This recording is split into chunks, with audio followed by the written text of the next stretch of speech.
നോക്കൂ, നമ്മുടെ അഭിമാനമായ വിഴിഞ്ഞം രാജ്യാന്തര തുറമുഖത്തിന്റെ രണ്ടാം ഘട്ട നിർമ്മാണ പ്രവർത്തനങ്ങളുടെ ഉദ്ഘാടനം നാളെ വൈകിട്ട് മുഖ്യമന്ത്രി പിണറായി വിജയൻ നിർവഹിക്കാൻ പോവുകയാണ്.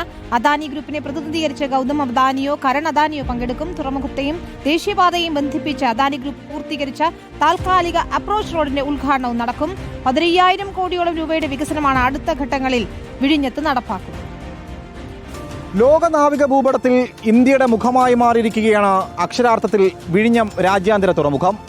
പതിറ്റാണ്ടുകളായി സമുദ്ര വ്യാപാര മേഖലയിൽ ദുബൈയും സിംഗപ്പൂരും കൊളംബോ അടക്കം കൈയടക്കി വെച്ചിരുന്ന ആധിപത്യത്തെയാണ് വിഴിഞ്ഞത്തിലൂടെ ഇന്ത്യ സ്വന്തമാക്കാൻ പോകുന്നതെന്നാണ് ആദ്യ വർഷത്തെ കണക്കുകൾ സൂചിപ്പിക്കുന്നത്. കഴിഞ്ഞ വർഷം ഡിസംബറിൽ മാത്രം 1.21 ലക്ഷം കണ്ടെയ്നറുകളാണ് രാജ്യത്തെത്തിയത്.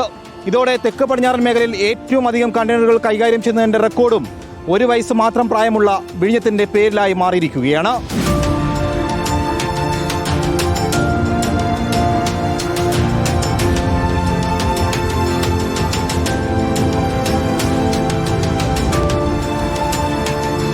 പ്രവർത്തനം ആരംഭിച്ച് കഴിഞ്ഞ വർഷം ഡിസംബർ മാസം 31 തീയതി വരെ വിഴിഞ്ഞത്ത് നങ്കൂരമിട്ടത് 686 കപ്പലുകളാണ്.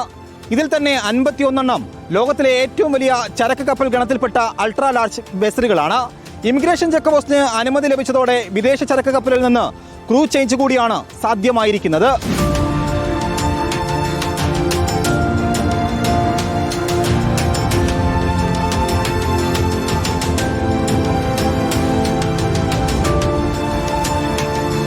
രാജ്യത്തെ കണ്ടെയ്നർ ചരക്ക് ഗതാഗത മേഖലയിൽ നിർണായക സ്വാധീനമുള്ള കണ്ടെയ്നർ കോർപ്പറേഷൻ ഓഫ് ഇന്ത്യ വിഴിഞ്ഞവുമായി കൈകോർത്തിരിക്കുകയാണ്. പ്രവർത്തനം ആരംഭിക്കുമ്പോൾ വൻ നിക്ഷേപ സാധ്യത കൂടിയാണ് മുന്നിൽ കാണുന്നത്. 2028 വിഴിഞ്ഞം പദ്ധതി പൂർത്തിയാക്കാനാണ് അദാനി ഗ്രൂപ്പ് ലക്ഷ്യമിട്ടിരിക്കുന്നത്. രണ്ടാം ഘട്ടത്തിൽ ഏതാണ്ട് 10,000 കോടി രൂപ നിക്ഷേപമുള്ള വികസന പദ്ധതി പൂർത്തിയാകുമ്പോൾ തുറമുഖത്തിന്റെ വാർഷിക ശേഷി 15 ലക്ഷം TU-വിൽ നിന്ന് 50 ലക്ഷം TU ആയി ഉയരും.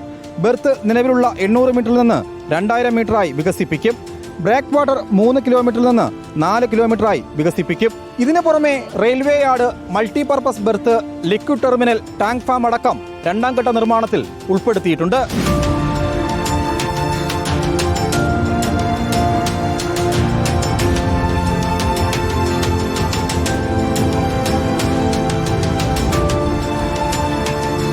തുറമുഖത്ത് നിന്നും 1.7 കിലോമീറ്ററാണ് ദേശീയപാതയിലേക്കുള്ള റോഡിന്റെ ദൂരം. തുറമുഖത്ത് നിന്നും 2 മേൽപ്പാലങ്ങളിലൂടെയാണ് റോഡ് ദേശീയപാതയിലേക്ക് വന്നു ചേരുന്നത്. കയറ്റുമതിയും ഇറക്കുമതിയും സാധ്യമാക്കുന്ന എക്സീം കാർഗോ സേവനങ്ങളുടെയും ബൈപ്പാസിലേക്ക് നിർമ്മിച്ച പോർട്ട് റോഡിന്റെയും ഉദ്ഘാടനം സാധ്യമാകുന്നതോടെ വിഴിഞ്ഞത്തെ കാത്തിരിക്കുന്നത് അനന്തമായ സാധ്യതകളാണ്. വീഡിയോ ജേർണലിസ്റ്റ് വിപിൻ ചെങ്ങലിനൊപ്പം reporter Arun Solomon, in Reporter, Thiruvananthapuram.